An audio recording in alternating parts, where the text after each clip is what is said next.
Era su cumpleaños. Carmen Bellamy, mi esposa, mi pareja, mi tormenta, cumplió 34 años rodeada de copas de champán, flores seleccionadas y esa opulencia que enrarece el ambiente.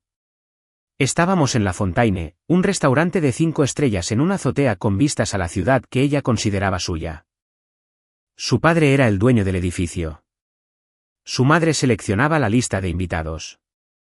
Sus amigas, celebridades con vestidos de diseñador y tacones carísimos, flotaban a su alrededor como satélites orbitando un sol de sonrisas penetrantes y miradas calculadoras. Me quedé al borde de la reunión, observando. Sentía el traje más apretado de lo habitual, no por la talla, sino por la tensión. 8 años. Ese fue el tiempo que estuve a su lado, convirtiendo su nombre en algo que la gente susurraba con admiración y envidia. 8 años de dar un paso atrás mientras ella avanzaba. De asentir en cenas donde no tenía cabida y aplaudir en discursos de premios que nunca me mencionaron. No estaba amargado.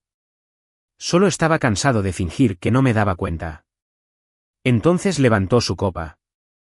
La música fue bajando de volumen. Los tenedores tintinearon suavemente contra el cristal. Llevaba un vestido de seda blanca, su piel brillaba bajo las lámparas de araña, su sonrisa tenía un tinte venenoso. Gracias a todos por venir, comenzó con voz suave y lista para la cámara. Significa muchísimo celebrar con mis seres queridos, mis amigos, mi familia. Su mirada me encontró por un instante. Y, por supuesto, mi futuro exmarido. Una oleada de risas recorrió la sala. No me reí. Algunos soltaron risas nerviosas y teatrales. ¿Pero algunos? Rugieron. Gia, su mejor amiga en la leal sanguijuela, incluso aplaudió como si fuera el final de un brillante monólogo. Carmen bebió su champán lentamente, saboreando el silencio atónito que siguió. Me impactó como una bofetada de terciopelo. No por las palabras, llevábamos meses de frío, distanciados desde hacía más tiempo, sino por cómo las pronunciaba. Como si fuera una victoria. Como si fuera una tarea más tachada de su lista de pendientes. Carmen siempre sabía cómo herir con precisión. Pero esta noche, quería derramar sangre delante de un público. Así que sonreí. Y fue entonces cuando metí la mano en el bolsillo interior de mi chaqueta y saqué el sobre. Blanca. Sellada. Más gruesa de lo que debería ser para una tarjeta de cumpleaños. Carmen entrecerró los ojos, como cuando sentía que algo se le escapaba de las manos. Caminé hacia ella, con cada paso tranquilo y pausado. Ella no se inmutó, no retrocedió. Claro que no. Creía que ya había ganado. Feliz cumpleaños, dije con voz serena. Tomó el sobre, sin dejar de jugar con la multitud, con una sonrisa burlona. Una carta de despedida. Algo así, respondí, y me volví hacia los invitados. Les sugiero que se queden cerca de sus teléfonos. Habrá muchas llamadas perdidas en los próximos minutos. La risa se les apagó en la garganta. El DJ se quedó paralizado con la mano en medio de la diapositiva. En algún lugar cerca del fondo, vi al primo de Carmen susurrándole a alguien de Forbes. Incluso ellos lo percibieron. La tensión, el cambio. Carmen abrió el sobre y sacó una hoja de papel. Formato legal. Encabezados en negrita. Recorrió el contenido una vez. Luego, más despacio. La sonrisa burlona se quebró. Entonces te sugiero que les expliques a tus padres, dije, alzando la voz lo justo para que se oyera, por qué les embargarán la casa y todos sus coches en exactamente 9 minutos. Silencio. ¿Y por qué tu empresa, Nova, quebrará en exactamente 1 hora? Dejé que las palabras se quedaran ahí. Ella no respondió. No pudo. Porque estaba demasiado ocupada leyendo la letra pequeña. El caso en el que Specter Holdings, mi empresa fantasma, exigió la deuda avalada por su padre hace 2 años. El caso en el que se utilizó Bellamy Property como garantía. El caso en el que legalmente nos permitió financiar su expansión, manteniéndome invisible en el papeleo. Excepto que no era invisible. En realidad, no. Los dedos de Carmen temblaban ligeramente, casi imperceptible para los demás. Pero lo vi. Porque la conocía. Sabía lo que significaba cuando sus uñas golpearon 3 veces su muslo. Significaba pánico. Significaba que no tenía el control. Me giré sin decir nada más. Detrás de mí, la charla se había apagado. El aire se había vuelto más tenso, no por la riqueza, sino por el miedo. Crucé el comedor, pasé la barra y bajé las escaleras de mármol. El aparcacoches arqueó una ceja cuando le lancé el billete. No dije nada. Mi silencio fue más fuerte que cualquier grito que pudiera haber hecho. Cuando llegó el coche, me subí y bajé las ventanillas. Aún oía algo arriba, quizá un grito, quizá un teléfono al caer. No me importó. Miré mi reloj. 7 minutos y 42 segundos. Tiempo suficiente para que la verdad terminara de encender su mecha. Durante 8 años, he sido el hombre detrás de la pantalla. El programador. El arquitecto. Los ignorados. ¿Pero esta noche? Yo era el ajuste de cuentas. Miré atrás una vez. Solo una vez. La Fontaine brillaba como una joya en el cielo nocturno, el tipo de lugar donde la gente usaba máscaras que confundían con personalidad. Carmen seguía allí arriba, aferrada a su champán, presa de su arrogancia, intentando tejer una narrativa que ya no podía controlar. Quizás ya estaba llamando a Bryden, su subdirector de tecnología. Quizás le estaba gritando a su padre. Quizás finalmente se estaba dando cuenta de que, mientras ella jugaba a ser reina, yo construía el castillo y conocía cada ladrillo. Cuando el semáforo se puso verde, sonreí. Que ardan. Yo no empecé el fuego. Simplemente dejé de apagarlo. Esta noche no fue el colapso. Fue la tostada la que quemó, y por fin volví a entrar en calor. Retrocedamos al principio del fin. Carmen Bellamy no siempre fue la fría sociópata que todos asumieron en aquel espectáculo en la azotea. Hubo un tiempo en que tenía una mirada cálida y sueños alineados como se alinean las esperanzas en una gala benéfica. Pero incluso entonces, desde el momento en que nos conocimos, no fui su igual. Yo era el técnico aburrido, el hombre detrás del código, mientras ella deslumbraba a los inversores en salones de baile y posaba para portadas de revistas de moda. Cuando Nova Technologies era solo una idea garabateada en una servilleta en una cafetería, ella era la chispa, carismática, intrépida, implacable. Pero toda llama necesita oxígeno, y yo lo proporcioné. Escribí el código que hizo funcionar a Nova. Diseñé los sistemas que la escalaron. Le susurraba soluciones en las teleconferencias nocturnas mientras ella pulía su imagen en los programas matutinos. Por aquel entonces, nuestro apartamento constaba de 2 habitaciones pequeñas y una cocineta tan pequeña que la mesa de centro también servía de laboratorio de hardware. Nuestro refrigerador parpadeaba, bajo, no por poca batería, sino por poca comida porque todo nuestro capital se destinaba a servidores. Carmen nunca se quejó.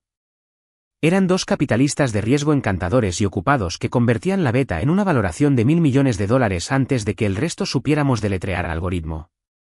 Estaba orgulloso de su éxito, orgulloso de haber contribuido a crear algo que llamó la atención de la gente. Codifiqué funciones que predecían el comportamiento del usuario, almacené terabytes de datos sin problemas e integré análisis basados en IA cuando el mercado aún se burlaba del aprendizaje automático. Cada vez que Nova crecía, observaba en silencio cómo su cuenta bancaria se llenaba, sabiendo perfectamente que los documentos legales, el nombre en cada patente, cada acción, todo llevaba su nombre, no el mío. A medida que Nova ascendía en popularidad, nuestro matrimonio se sumía en la sombra. Cuentas bancarias separadas, dormitorios separados, calendarios separados. Sabía lo que eso significaba.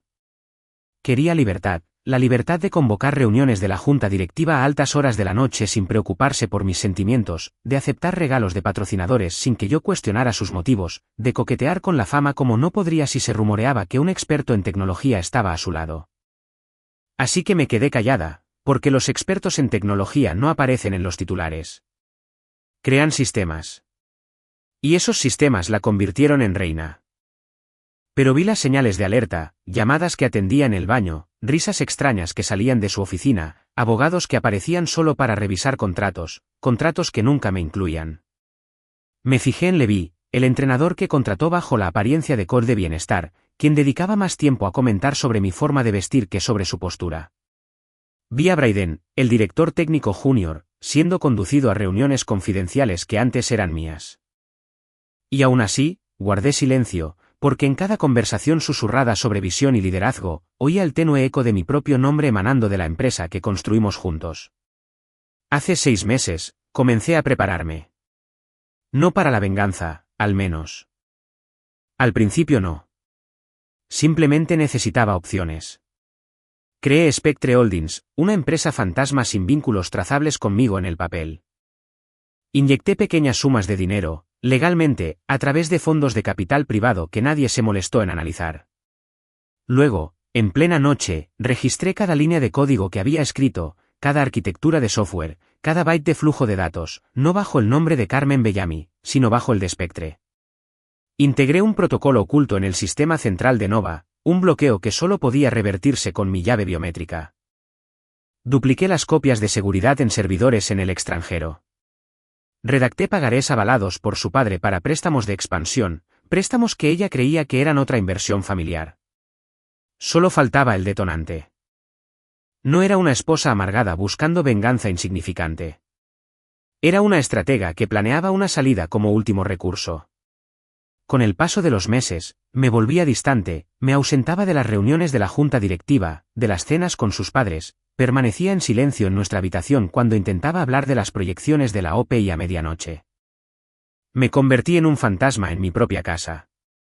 Ella lo notó, claro, pero lo atribuyó al estrés. La vida de un fundador tecnológico es exigente. Nunca sospechó que tras mi quietud se escondía un plan meticuloso. Cuando llegó el momento, no temblaba ni dudaba. Estaba tranquilo, inquietantemente tranquilo. Cuando brindó por mí en su fiesta de cumpleaños, no vi humillación, vi oportunidad. Después de que ella hablara, después de que se apagaran las risas, después de que se apagaran los aplausos, me puse de pie y entregué el sobrevestido con todo lo que respetaban, un traje a medida, una sonrisa segura y autoridad absoluta. En ese instante, dejé de ser una nota al pie en su historia de éxito. Fui el editor que reescribía el capítulo final. Ahora, mientras estoy aquí recordando este recuerdo, me doy cuenta de lo fácil que fue. No porque sea cruel, sino porque entendía la arquitectura de su imperio mejor que nadie, incluyéndola a ella. Sabía el momento exacto en que los servidores se bloquearían, los bancos congelarían activos y los inversores se apresurarían a rescatar lo que creían estable. Ella construyó un imperio sobre mis hombros, un imperio de presentaciones brillantes y promesas vacías sin reconocer que los cimientos se asentaban en código, lógica y estrategia. Cuando anunció nuestro matrimonio con una copa de champán, la desmintí con un sobre que decía más que cualquier argumento apasionado. 9 minutos para que la garantía cambiara de manos, 1 hora para que Nova guardara silencio. Su imperio no se construyó solo con una visión, sino a espaldas de un hombre del que creía poder deshacerse. Y al final, aprendió que el poder no se mide por saldos bancarios ni puestos en la junta directiva. El poder es saber exactamente qué hilos mover para derrumbar un castillo. Yo los moví. Y ahora, por haber subestimado al silencioso técnico, su mundo se derrumba bajo sus propios términos. ¿Y yo? Me voy con las cenizas de su imperio y el plan para construir uno nuevo, uno donde nunca más seré invisible. Apenas me perdí de vista cuando los primeros temblores de pánico recorrieron el gran comedor de la Fontaine.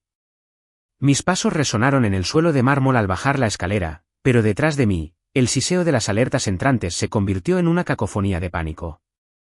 Apenas puse un pie en la acera adoquinada cuando vibró mi teléfono, una docena de notificaciones parpadearon en la pantalla de bloqueo con su nombre, Carmen Bellamy, Bellamy Holdings, urgente, con la espalda recta. Mi pulso se aceleró, pero mi paso no flaqueó. 9 minutos y contando, me deslicé al volante de mi coche, las puertas se cerraron tras mí con un suave clic que parecía el sello final de un contrato que había redactado meses atrás. A través de la ventana tintada, observé el caos que se desataba. Dentro, a alguien, quizá Gia, se le había caído el bolso de mano en las escaleras, y ella, con sus tacones altos que parecían dolorosos, lo había recogido mientras corría hacia la puerta que yo acababa de pasar. El padre de Carmen, Richard Bellamy, normalmente un pilar de serena autoridad, se había puesto gris ceniza. La chaqueta de su traje le colgaba suelta sobre los hombros, como si la tela misma no pudiera soportar el peso de lo que estaba sucediendo. Vi a Joan, su madre, arrojar la servilleta por encima de la mesa, haciendo que los cubiertos tintinearan contra la fina porcelana mientras gritaba algo que no pude entender. Y en algún lugar del fondo, cayó un tenedor, y el sonido pareció un disparo en el silencio atónito. Arranqué el motor y miré mi reloj, la 1 de la madrugada, justo el momento que había programado en el gatillo automático de inclinación de Spectre Holdings. No fue un capricho, fue una decisión calculada, posible gracias a su propia negligencia. Meses atrás, cuando el padre de Carmen firmó un préstamo para financiar la expansión de Bellamy Holdings, sin saberlo, había utilizado como garantía sus bienes personales, su mansión junto al lago, la flota de deportivos clásicos e incluso las propiedades vacacionales del fideicomiso familiar. Todo legalmente a merced de Spectre. Y Spectre era yo. Cuando llegó el primer mensaje, se iniciaron los gravámenes inmobiliarios. Mansión Bellamy, vehículos. Me permití una pequeña sonrisa de satisfacción. Otro ping. La casa estaba inscrita en el registro del condado. Le di play al audio del Bluetooth y escuché la voz de Carmen quebrarse en su último brindis resonando en mi mente. Fue una justicia poética que la misma noche que brindó por nuestro divorcio, su propio imperio sintiera el frío aguijón del colapso. 2 minutos para el final, pensé. 2 minutos para tener la llave de su ruina. Un taxista me hizo señas para que parara al llegar a un semáforo en rojo, pero no iba a darle explicaciones, así que lo ignoré. Al otro lado de la calle, vi como una camioneta oscura entraba chirriando en el área de valet parking. Gia, aterrorizada, al volante, vestida de lentejuelas, daba órdenes a gritos a los aparcacoches. Se golpeó la palma de la mano con el teléfono, con la cara roja, buscando cualquier atisbo de control. Pero no lo había esta noche. Ni para ella, ni para Carmen, y mucho menos para sus padres. Me recosté en el asiento, con las manos apoyadas en el volante, y dejé que el zumbido del motor se ahogara con la adrenalina en mis venas. 30 segundos antes de la fecha límite, otra notificación iluminó mi pantalla. Todos los vehículos Bellamy, transferidos a Spectre Holdings. Aceleré al ponerse el semáforo en verde, avanzando con fluidez y autoridad. Para cuando me alejé de la acera, los coches ya estaban desapareciendo de la lista de valet parking. Rolls-Royce, Bentleys, incluso su preciada colección de Porsches restaurados, desaparecieron. Los empleados se quedaron con las llaves de entradas vacías. Oí un grito a mis espaldas cuando Gia se dio cuenta de que estaba entregando una llave que ya no abría nada. Encendí la direccional y me incorporé al tráfico, mi coche se convirtió en un escudo entre mí y su caída. Faltaban 7 minutos para la mansión. Conduje por las calles de la ciudad con determinación, cada bordillo y esquina me resultaba familiar. Esta ruta, este momento, llevaba semanas planeándolo en mi mente. Pasé junto a la villa de la familia Bellamy, una mansión de piedra ornamentada encaramada en una colina, con las ventanas oscuras y silenciosas bajo la luz de la luna. Un solo guardia de seguridad paseaba por la puerta principal, ajeno a la tormenta legal que se desataba en su jurisdicción. Aparqué a media manzana y salí con el teléfono en la mano. El guardia se giró al acercarme, con la mano cerca de su funda, pero la levanté y le mostré la notificación del registro del condado que acababa de recibir, Mansión Bellamy, transferencia inmediata de la propiedad a Spectre Holdings. Abrió los ojos de par en par, tragó saliva y asintió mientras se dirigía a la caseta de vigilancia. Los barrotes de hierro de la puerta brillaban bajo los focos, ahora propiedad de otra persona. Faltaban 3 minutos. Regresé a mi coche y me senté al volante con la facilidad de un hombre acostumbrado a operar entre bastidores. Abrí la aplicación de mi reloj, la cuenta regresiva avanzaba, 2 minutos y 15 segundos. Una leve sonrisa se dibujó en las comisuras de mis labios. Esta era la recompensa por cada noche escribiendo código sin ser reconocido, cada aparición en una sala de juntas de la que me habían excluido, cada insulto susurrado de Joan sobre mi falta de pedigrí. Me trataron como una nota al pie. Esta noche, me convertí en el titular. A los 30 segundos, presioné un botón en mi teléfono y activé el anuncio automático. La propiedad saldría a la venta, los activos se liquidarían al precio que los compradores desesperados pagaran. Observé cómo llegaba la confirmación, la mansión Bellamy estaba lista, la subasta pública comenzaba su amanecer. Y así, los cimientos del mundo de Carmen se desmoronaron, enviando ondas de choque a través de su existencia cuidadosamente planificada. Para cuando me fui en coche, 9 minutos se le habían hecho eternos, tiempo de sobra para sentir miedo, arrepentimiento y el amargo sabor de la realidad. No me quedé a verlos buscar soluciones. En cambio, volví a mi tranquila rutina, dirigiéndome a una cafetería nocturna donde tomé un café solo y me dejé envolver por el aire fresco de la noche. Me imaginé las llamadas telefónicas llenas de pánico que seguirían, el cambio de las cerraduras de las puertas, los mensajes frenéticos entre los miembros de la junta directiva que se apresuraban a rescatar la garantía. Nada de eso me importaba ahora. Mi parte estaba hecha. Terminé mi café, pagué al barista con un gesto de la cabeza y caminé hacia la calle oscura. La ciudad dormía, o al menos fingía dormir. Pero Bellamy Holdings no descansaría durante años, reclamaciones, demandas, rondas de financiación de emergencia, todo orquestado por un hombre al que habían subestimado. Mientras desaparecía en la noche, un pensamiento persistía en mi mente: construirían un imperio en mis manos, pero olvidaron una regla: nunca enfadar al arquitecto. Esta noche, su reino cayó en 9 minutos, y me alejé devastado, listo para el siguiente movimiento. Dicen que el tiempo lo es todo, y esta noche lo demostré. 1 hora. Ese fue el tiempo que le di al imperio de Carmen Bellamy antes de que se derrumbara bajo su propia arrogancia. Cuando le entregué ese sobre, supe que el verdadero juego apenas comenzaba. Las copas de champán y las risas forzadas en la Fontaine habían sido el acto inaugural, el plato fuerte era una silenciosa cuenta regresiva que se desvanecía en las entrañas de los camareros de Nova. Al sentarme en una mesa del Black Orchid, un bar con poca luz en las afueras de la ciudad, coloqué la pantalla de mi teléfono sobre la mesa, apagada hasta que dejó de estarlo. 60 minutos, brillando como una provocación. Hace 1 hora, Braden Ellis, el director técnico junior de Nova, aún creía tener el control. Había heredado mis responsabilidades cuando me tomé un año sabático, creyendo que podía manejar el sistema que yo había creado. No pudo. No sin mi clave biométrica. La mayoría de los clientes de Nova no notarían de inmediato que el análisis backend se detiene por unos milisegundos aquí, o que el informe se retrasa por allá, pero los algoritmos comerciales principales, los canales de venta en vivo, la detección de fraudes basada en IA, todo dependía de ese código que yo había creado. Golpeé el soporte de mi taza de café, inclinándome hacia adelante para ver cómo los números se deslizaban en mi teléfono. 55 minutos y 12 segundos. En la sede de Nova, una elegante torre de cristal que relucía como una corona corporativa, el caos ya se gestaba. Casi podía oír el claxon de las alarmas internas, el tecleo frenético, las maldiciones murmuradas. Sus sistemas empezaron a denegar el acceso en cuanto se ejecutó mi protocolo. Usuarios bloqueados, servidores en mantenimiento, nodos de respaldo desapareciendo uno tras otro. Fue un apagado elegante, diseñado no para destruir datos, sino para hacerlos completamente inaccesibles. ¿Borrar las copias de seguridad duplicadas en el extranjero? Ya lo hice. ¿Eliminar los puntos de reversión? Lo terminé hace semanas, cuando noté la creciente paranoia de Carmen. Esto no era sabotaje, era una recuperación autorizada.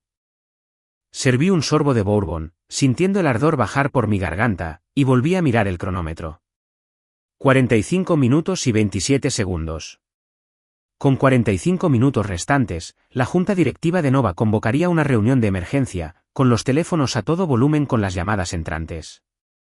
Se pondrían en contacto con sus inversores, En menos de un día, tras la nota de voz de Claudette, el fuego en mi pecho dejó de ser una quemadura silenciosa y se convirtió en algo completamente distinto: claridad.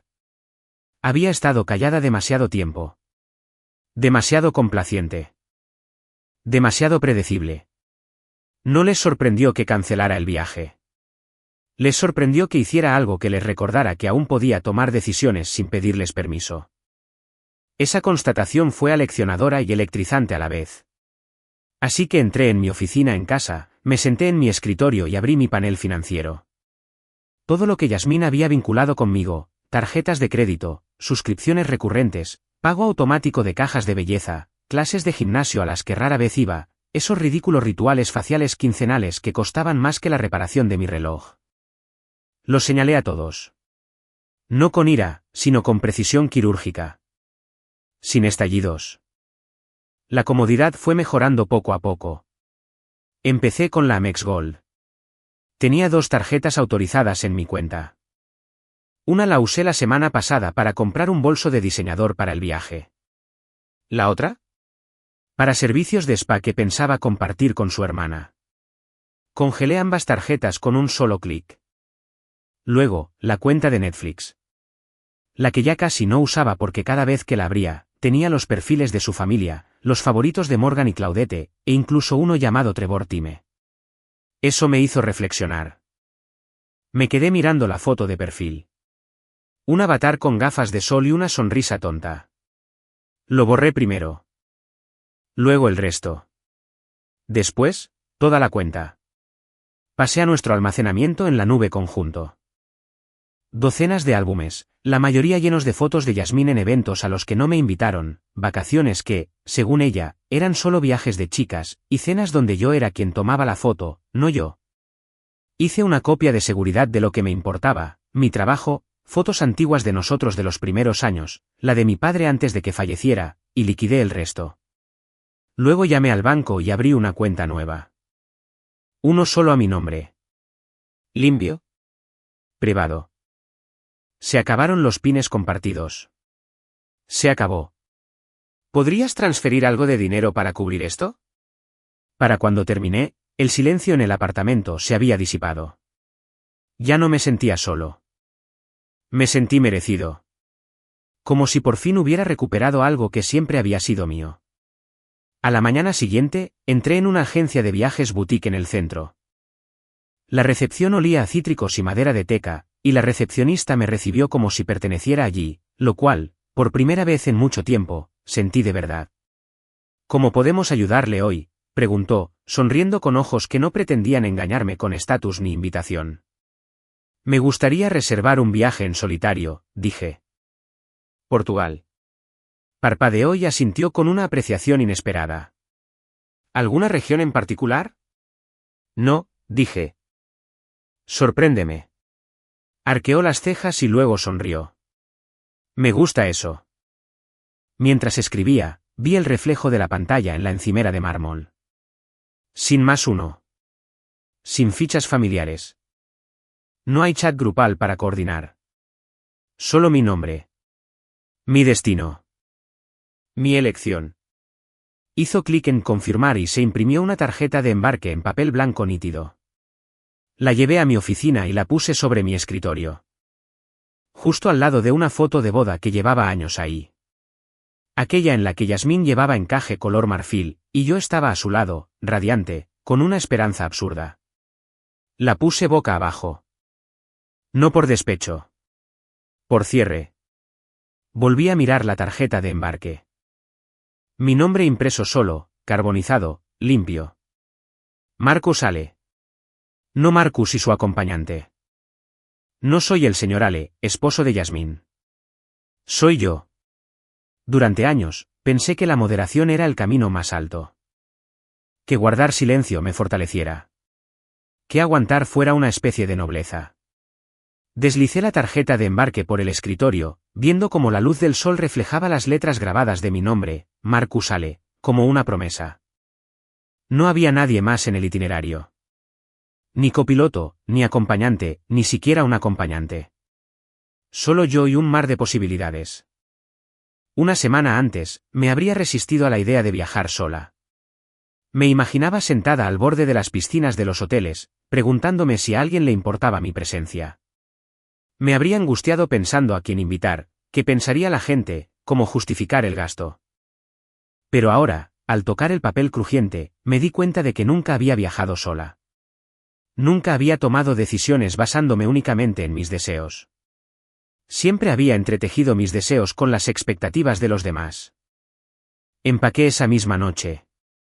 Doblé camisas y pantalones, metí un forro polar ligero, enrollé calcetines y ropa interior con precisión militar, costumbres de años de viajes de negocios. Pero esta vez, añadí cosas que nunca había empacado. Un diario desgastado, una novela de bolsillo que leí en la universidad, una pequeña foto de mi padre y yo en Eagle Lake a los 16 años. Cosas que me importaban. Dejé la carpeta con mis planes de viaje cancelados en el cajón. Me sirvió como un punto de referencia en mi vida, lo que había sido, lo que decidí dejar atrás. Le escribí a Carson, mi asistente, y le pedí que redirigiera cualquier correo o paquete a mi nueva dirección de cuenta. Le dije que se encargara de cualquier cosa que pareciera relacionada con Yasmín. No necesito explicaciones. Esa noche dormí diferente. No tenía alarmas puestas para tomar un vuelo temprano. No dormí profundamente, preguntándome si lo había recordado todo. Soñé con calles adoquinadas y acantilados azotados por el viento, con degustar pastel de nata en el patio soleado de un café. Desperté pensando en Oporto, en colinas bañadas en terracota, en puentes arqueados como promesas. Por una vez, me sentí emocionada como no me había sentido desde la universidad, antes de la boda, antes de las interminables obligaciones. La mañana que salí del avión, me quedé en la puerta de embarque, con el pasaporte y la tarjeta de embarque en la mano, sin sentir ni una pizca de arrepentimiento. Sobre mí, el panel de salidas brillaba con destinos de todo el mundo, pero solo leí uno. Lisboa. Mi corazón latía con fuerza y me permití sonreír al pensar en lo que me esperaba. Al otro lado del Atlántico, abrí mi diario y escribí la primera línea. Estoy aquí. ¿Me ven? Me detuve al oír el rugido del motor debajo de mí, y luego garabateé, este viaje es mío. Escribir esas palabras fue como quitarme una máscara que había usado durante años. Pensé en el mensaje de Yasmín, es más divertido y encaja mejor con la onda, y solo sentí curiosidad, no amargura. Estaba triste, sí, pero lo que más sentí fue alivio. Alivio de no tener que buscar la felicidad de nadie.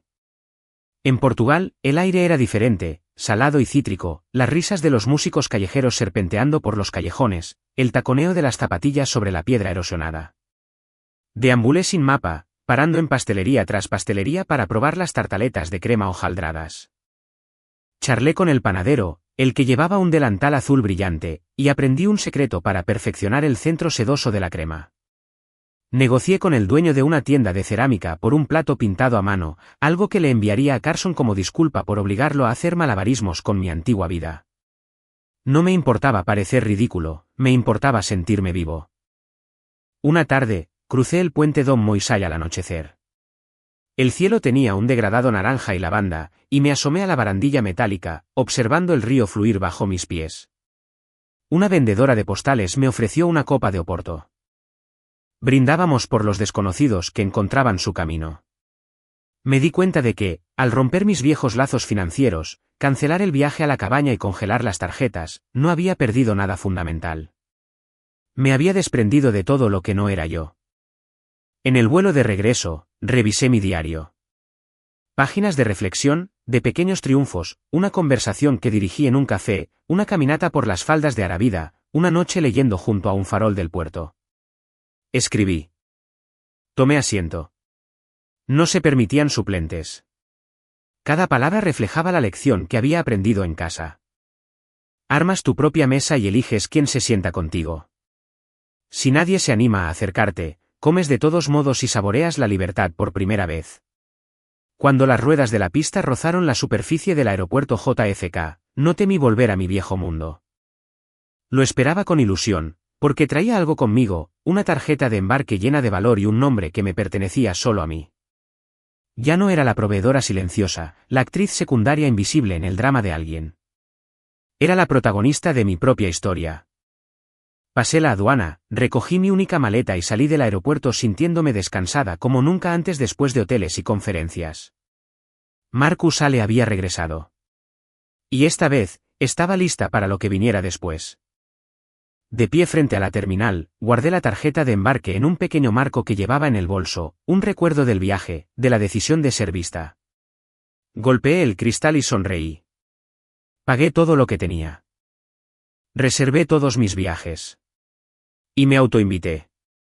Cuando Yasmín entró por la puerta 3 días después de la escapada cancelada, el eco de sus maletas al golpear el suelo de madera sonó más fuerte que cualquier discusión que hubiéramos tenido. Observé desde la sala, donde la luz del atardecer se filtraba oblicuamente por las persianas y caía en franjas sobre la alfombra, tiñendo el aire de oro y motas de polvo a cámara lenta. Ella estaba de pie en la entrada, con los hombros encorvados, su voz oscilando entre la ira y la desesperación. Me avergonzaste, me acusó, con cada palabra afilada como un cuchillo.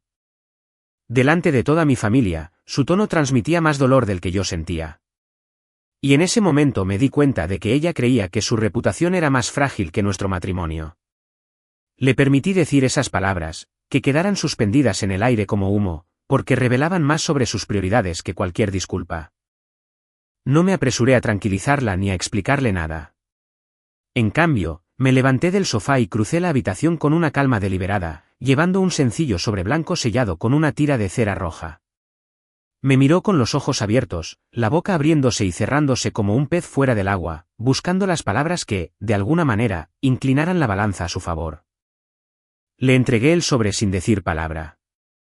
El silencio se prolongó hasta que ella abrió la solapa y sacó su contenido, un fajo de recibos impecables que enumeraban el alquiler de cada cabaña, la tarifa de las actividades, la tarifa de la cena y el costo de la bolsa de regalo que yo había pagado, y una captura de pantalla impresa de su mensaje. Es más divertido y encaja mejor con el ambiente, con fecha y hora, innegable. Y debajo, una sola nota manuscrita en mi papelería personalizada: me cambiaste por entretenimiento. Ahora paga tu propia cuenta. Observé cómo su rostro palidecía, y el desafío en sus ojos se transformaba en algo que parecía culpa o miedo. Sus manos temblaban mientras revisaba de nuevo los recibos, trazando números y derrotas. El peso del papel en su regazo era más pesado que cualquier palabra que yo pudiera pronunciar. Por fin, levantó la vista, con la voz apenas un susurro. Marcus, yo. Pero no terminó. Porque la verdad de lo que le había dado se interponía entre nosotros, tácita pero clarísima. Yo había sido quien había pagado el precio de su vida, y ahora le pedía que lo asumiera ella misma. Se dejó caer en el borde del sofá, con el sobre aún en las manos, y las lágrimas resbalaron por sus mejillas.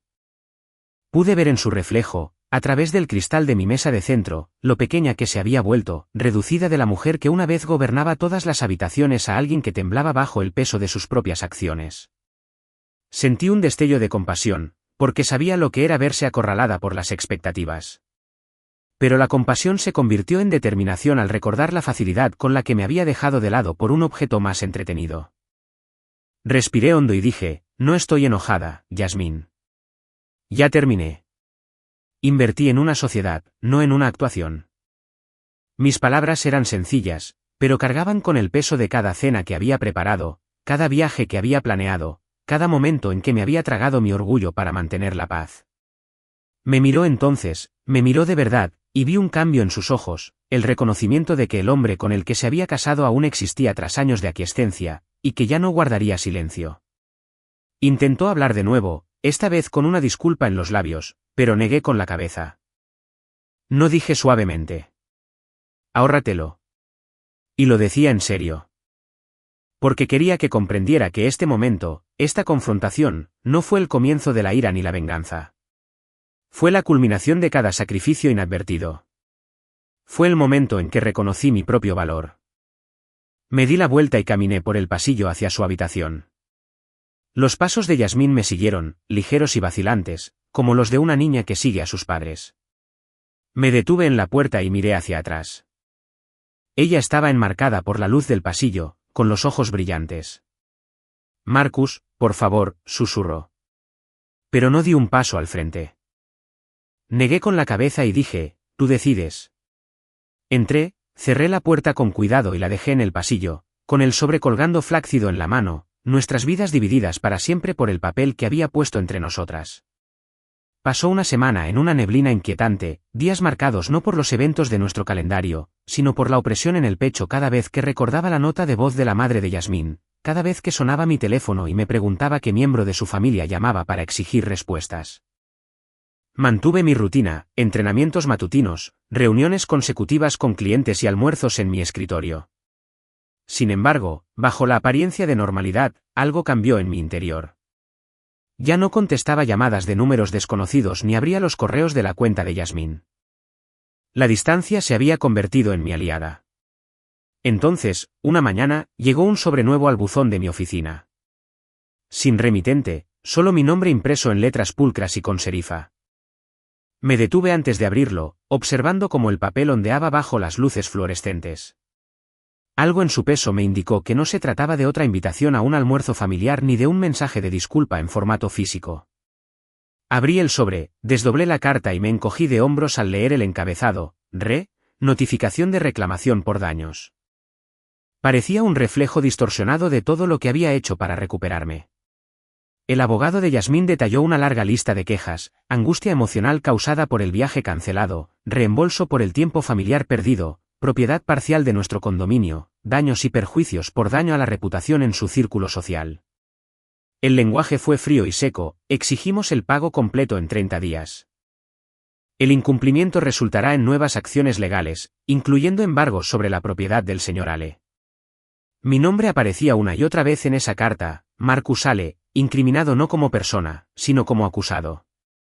La releí 2 veces para asegurarme de que no estaba alucinando. Se me revolvió el estómago, con una mezcla de incredulidad y rabia arremolinándose en mi interior. Creían que era un juego. Creían que cedería ante la presión, pagaría las cuotas y volvería a mi papel de proveedor designado.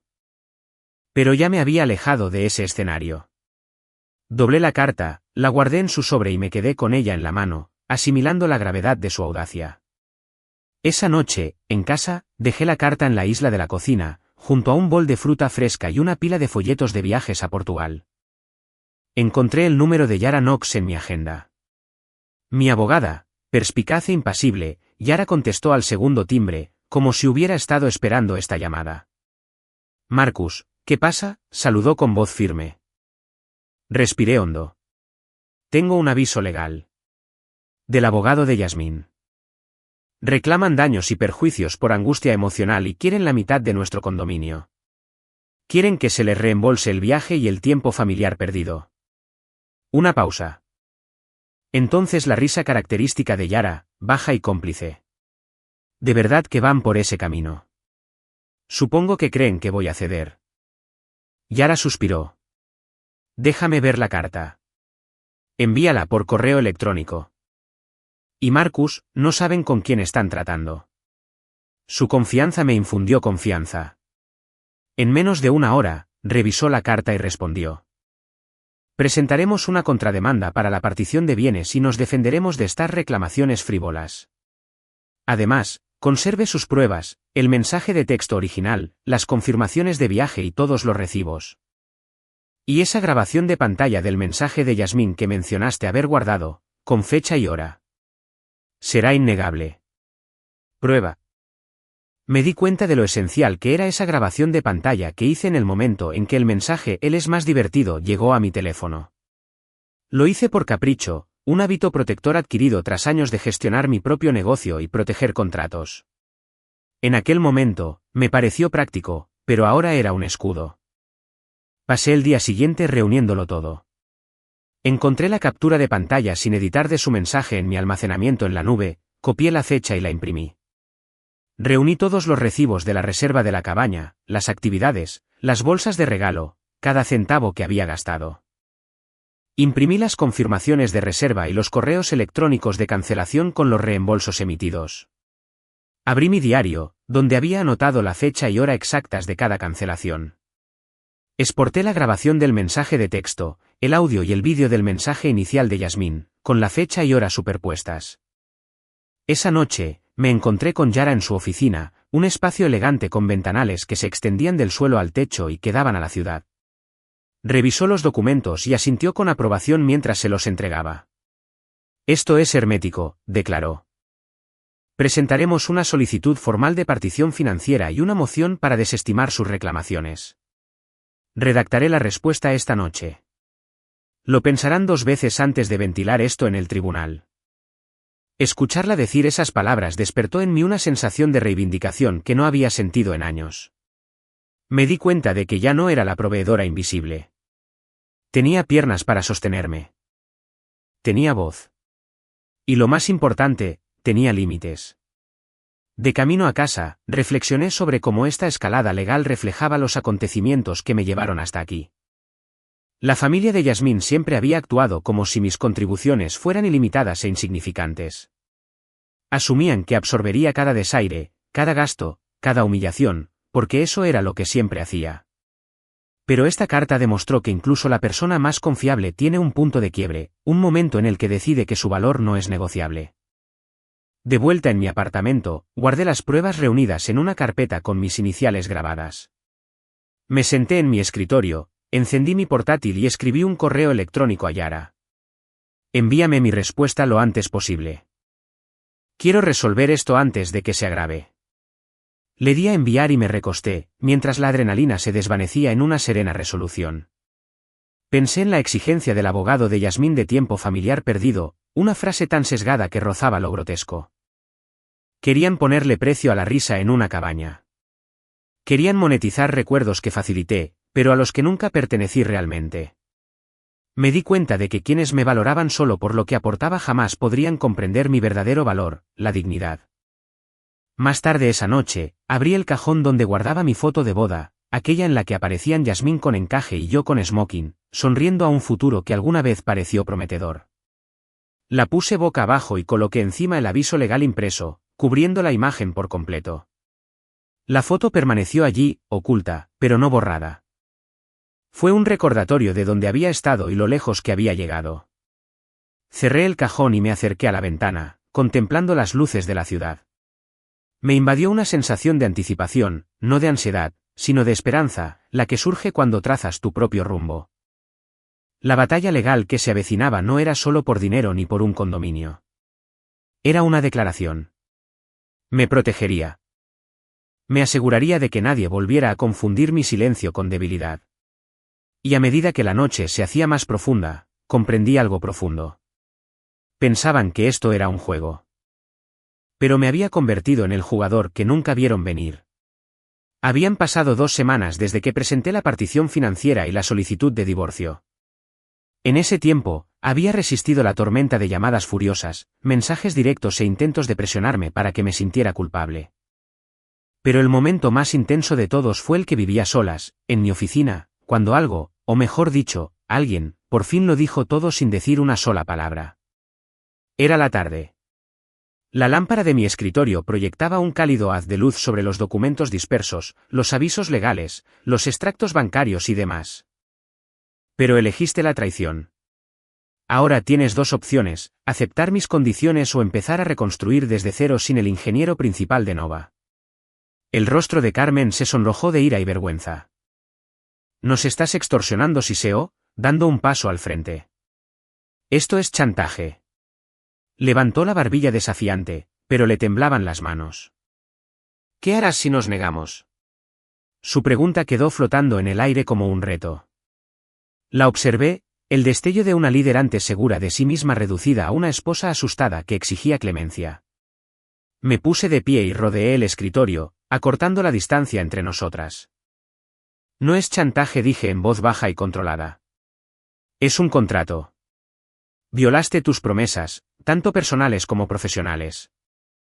Simplemente estoy haciendo cumplir los términos de la asociación que abandonaste. Me detuve cerca de la ventana, mirando el horizonte de la ciudad brillando bajo el cielo nocturno.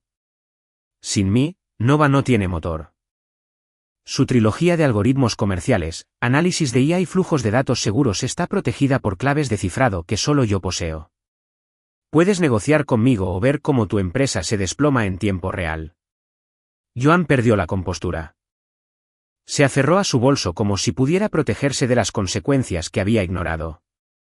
Por favor, susurró con la voz temblorosa de miedo. Por el bien de la familia, Carmen.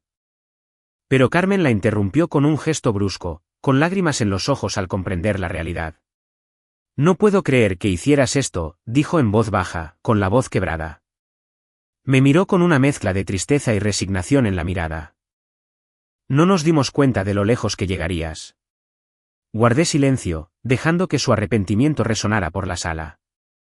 Mi silencio era un reflejo de todas las veces que la había visto gestionar las relaciones públicas mientras yo arreglaba los sistemas entre bastidores. Ahora, los papeles se habían invertido. Ella era quien negociaba la salvación. Richard exhaló, abrumado por la derrota. Se sentó en un sillón, cabizbajo. Aceptamos tus condiciones, murmuró con la voz entrecortada. Joan se desplomó en el sofá, con la postura encorvada. Carmen dio un paso tembloroso hacia adelante, extendiendo la mano hacia la carpeta sobre el escritorio.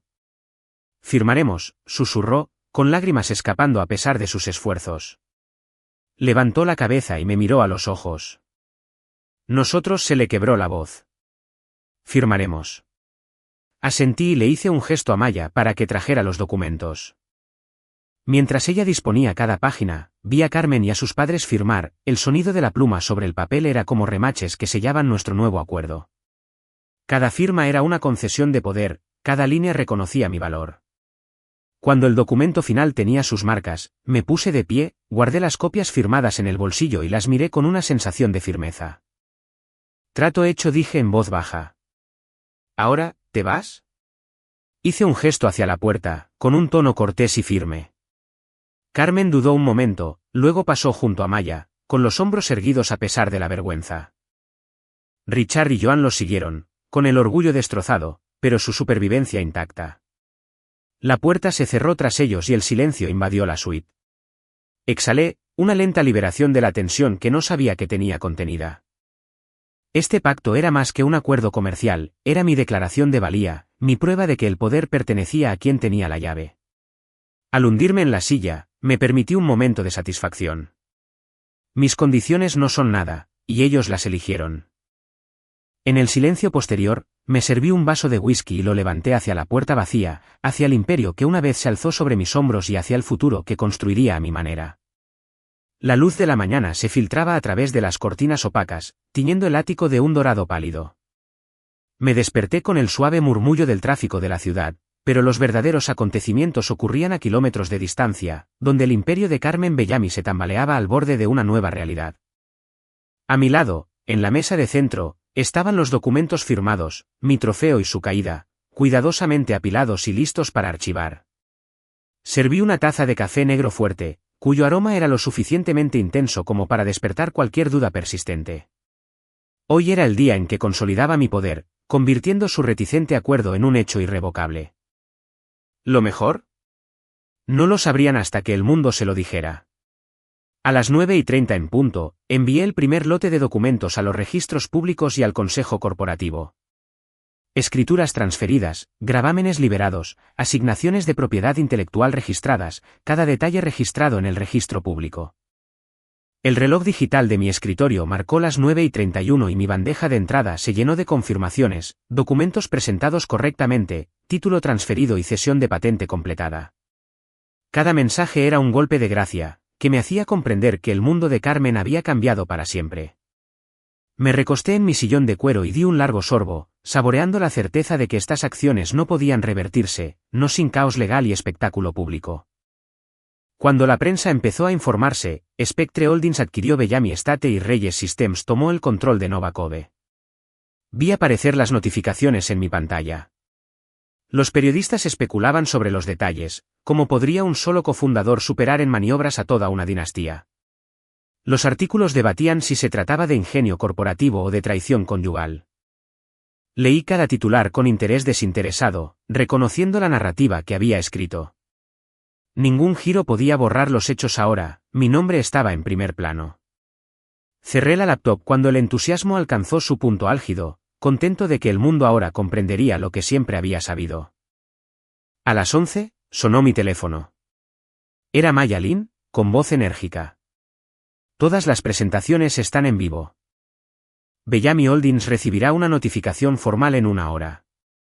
La junta directiva de Nova ha sido convocada a sesión de emergencia. Respondí con una afirmación serena y me puse de pie, relajando la tensión de mis hombros. La adrenalina que impulsó el enfrentamiento de anoche estaba menguando, reemplazada por la tranquila confianza de quien había asegurado su futuro. Me puse una camisa y una chaqueta impecables, sin necesidad de marcas de diseñador ahora que tenía las llaves de un gigante de la industria, y me preparé para abandonar mi santuario. El descenso en ascensor se sintió surrealista. Al abrirse las puertas del vestíbulo, me crucé con el portero que me había recibido durante meses. Le hice un gesto de asentimiento. Me devolvió la mirada con perplejidad, ajeno a la tormenta que ya se había desatado. Afuera, mi coche estaba parado, con el conductor esperando. Me deslicé en el asiento trasero, observando cómo la ciudad se desdibujaba mientras nos dirigíamos a la sede de Bellamy Holdings. No tenía intención de volver a ver a Carmen ni a sus padres. Preferí que los documentos hablaran por sí solos, pero quería estar presente cuando los primeros temblores de pánico resonaron en las ventanas de la sala de juntas. En Bellamy Towers, el personal de seguridad me reconoció, pero dudó, sin saber si dejarme pasar. Le entregué mi tarjeta al guardia, quien me avisó. En cuestión de segundos, me acompañaron a la suite ejecutiva, sin alardes, solo el constante repiqueteo de zapatos sobre el mármol y murmullos tras puertas cerradas. Dentro, la junta directiva de Carmen permanecía sentada en un silencio atónito alrededor de una mesa de conferencias pulida. Sus teléfonos estaban boca arriba, con las pantallas iluminadas con correos electrónicos titulados Aviso de transferencia y asignación de propiedad intelectual. Al entrar, todas las cabezas se giraron. El tiempo pareció detenerse al percibir mi serena presencia. Carmen estaba sentada a la cabecera de la mesa, con la postura rígida y la mirada perdida. Se negó a mirarme directamente, con el rostro demacrado y pálido. Richard y Joan la flanqueaban, sus expresiones eran una mezcla de ira, vergüenza e incredulidad. Di un paso al frente y dejé la carpeta sellada, el último aviso público, sobre la mesa. Buenos días, dije con voz serena, y mi voz se oyó con naturalidad por toda la habitación. Espero que hayas recibido los documentos. Carmen apretó los labios, formando una fina línea, y su madre farfulló, no sabíamos que presentarías esto públicamente tan pronto. Abrí la carpeta y descubrí los documentos con sellos brillantes y sellos oficiales. Anoche aceptaron mis condiciones, dije, mirándolos a los ojos. Estos son los registros. Su efecto legal es inmediato. El presidente de la Junta se aclaró la garganta con voz temblorosa. Señor Reyes, aceptamos. Sus palabras parecían ensayadas, como si las hubiera repetido en un espejo desde el amanecer. Incliné la cabeza. Muy bien. Espero que los fondos del acuerdo se transfieran a Reyes Systems al cierre de mañana. Después, proporcionaré las credenciales biométricas para desbloquear los sistemas centrales de Nova. Dicho esto, me di la vuelta y salí, con los sentidos rebosantes de victoria. El clic de la puerta de la sala de conferencias al cerrarse fue el acorde final de esta sinfonía de poder. Afuera, me detuve a respirar el aire fresco, que traía consigo un ligero aroma a jazmín en flor del patio ajardinado del edificio. El mundo exterior seguía ajeno a todo, negocios, charlas de viajeros, las preocupaciones cotidianas. Sin embargo, dentro de esas paredes de cristal, una dinastía había sido humillada y se había establecido un nuevo orden. Regresé a mi coche y le escribí a Mayalin. Todo listo. Coleccionable programado. A continuación, Reyes. Su rápida respuesta fue comprendida. Felicidades. Fue como un sello de nuestro logro. Mientras el conductor regresaba a la ciudad, dejé que mi mente vagara hacia el futuro. El crecimiento de Reyes Systems. Alianzas prometedoras. Una reputación forjada con brillantez y crueldad. Carmen Bellamy seguiría en los titulares. Una historia con moraleja en las escuelas de negocios. ¿Pero yo? Yo sería el artífice del surgimiento de un nuevo imperio.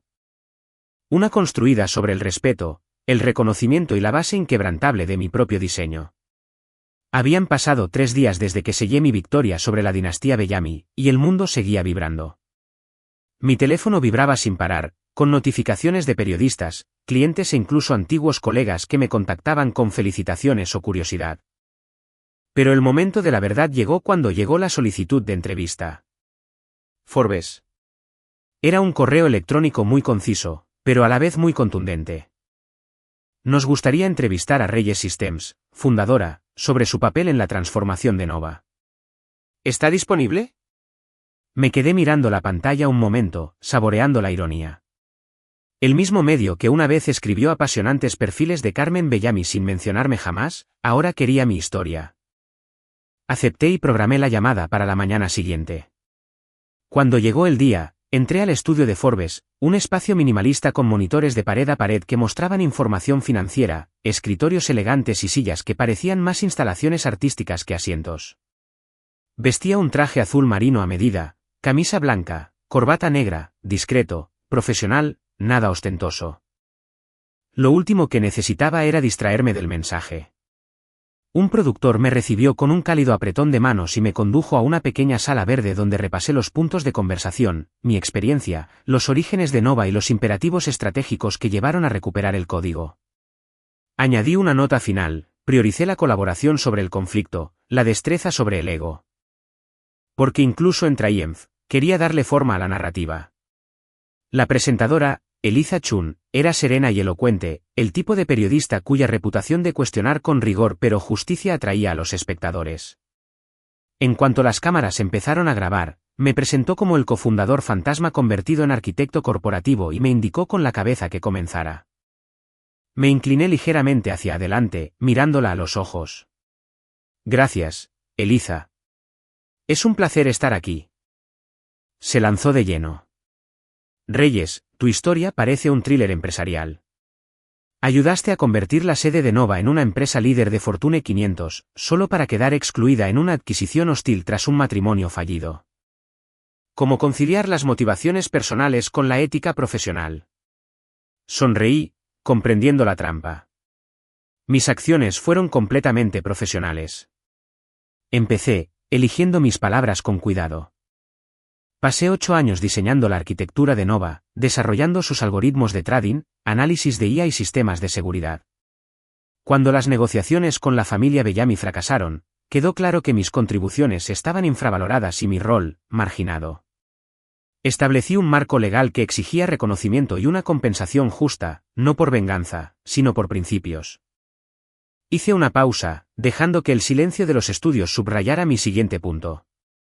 La ética en los negocios se basa en honrar los acuerdos y valorar la experiencia. Simplemente me aseguré de que ambos se respetaran. Eliza arqueó una ceja, su siguiente pregunta fue directa. Algunos críticos llaman a su enfoque una extorsión. Argumentan que bloquear el acceso de toda una empresa a sus propios sistemas pone en peligro los empleos y datos de clientes. ¿Cuál es tu respuesta? Me recuesto, juntando las manos. La descripción me parece engañosa. En ningún momento comprometí la integridad de los datos ni los activos del cliente. Mi protocolo era un bloqueo, no una destrucción. Congelé el acceso, obligando a la familia Bellamy a negociar de buena fe. Es como retener la firma de un contrato. No destruyes el trato. Lo pausas hasta que se acuerden los términos. Asentí levemente y pedí trabajo.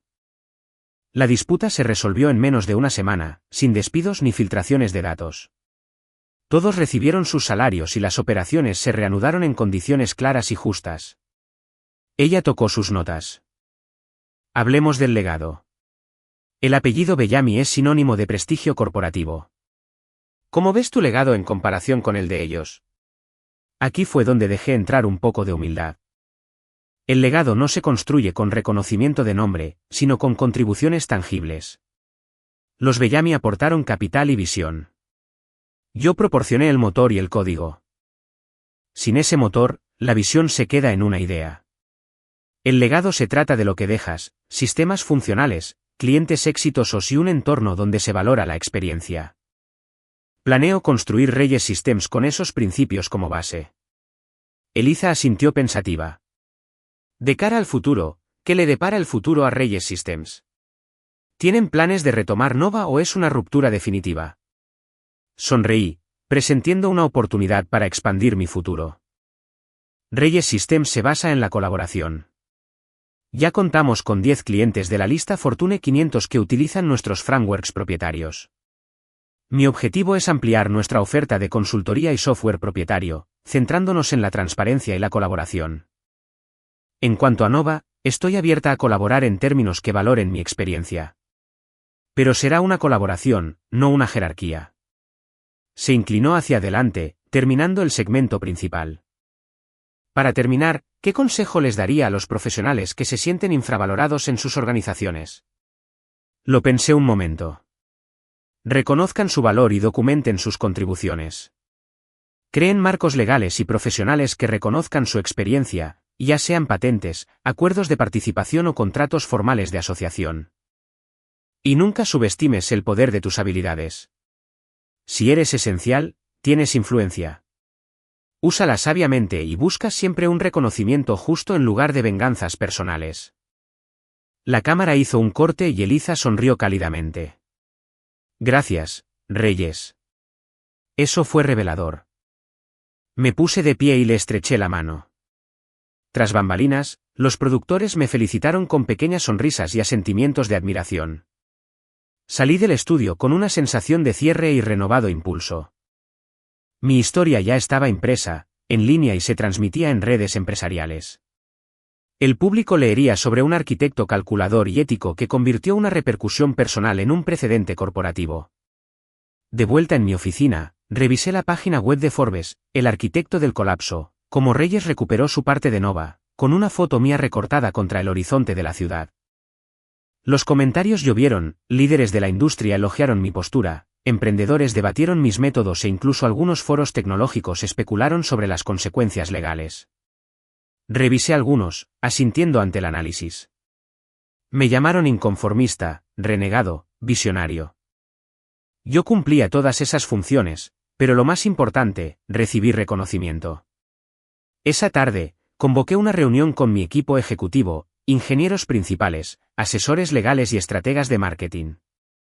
Revisamos el impacto de la entrevista, redactamos comunicados de prensa y planificamos la comunicación con socios potenciales. Nuestras líneas telefónicas se llenaron de consultas, empresas de la lista Fortune 100 que buscaban auditorías de sistemas, inversores de capital riesgo que exploraban inversiones y socios estratégicos deseosos de integrar nuestras soluciones. El entusiasmo era real, y sentí la emoción familiar de construir algo nuevo. Al caer la tarde, encontré un momento de tranquilidad en la terraza de mi ático. Las luces de la ciudad se extendían bajo mí, cada destello un recordatorio de las vidas impactadas por la tecnología. Levanté una copa de whisky puro de Malta hacia el cielo nocturno y susurré un brindis silencioso por el viaje, desde ese pequeño espacio de coworking hasta las imponentes salas de juntas y los escenarios de los medios. El hombre al que habían olvidado temer se había convertido en el hombre al que no podían ignorar. El mundo había cambiado su narrativa sobre mí en 9 minutos, 1 hora, 6 días y 900 segundos. Ahora, después de 3 días y una entrevista histórica, sabía la verdad. Yo era el arquitecto, el guardián de los sistemas y el dueño de mi propio destino. Y esto fue solo el principio. Dijeron que me desvanecería en el olvido una vez que mi historia se desarrollara, pero sigo aquí, más fuerte, más agudo y con una visión más clara que nunca. Las consecuencias del colapso de Nova se transformaron en el plan maestro de un imperio, y cada titular que me nombraba, el arquitecto del colapso, se sentía como una medalla de honor. Ahora, en mi sede recién renovada, con las paredes cubiertas de patentes y contratos enmarcados, reflexiono sobre las lecciones aprendidas tras la caída de Carmen Bellamy. Esta mañana, entré en una sala de conferencias llena de mi equipo de ingenieros y estrategas. Sus rostros se iluminaron al verme, no solo como un programador discreto, sino como el líder que recuperó su valía. Revisamos la cartera de clientes y firmamos alianzas que habrían sido imposibles bajo el antiguo sistema de Nova. Escuché sus ideas, guié nuestra hoja de ruta y sentí la energía de la colaboración, algo que había extrañado durante esos años entre bastidores.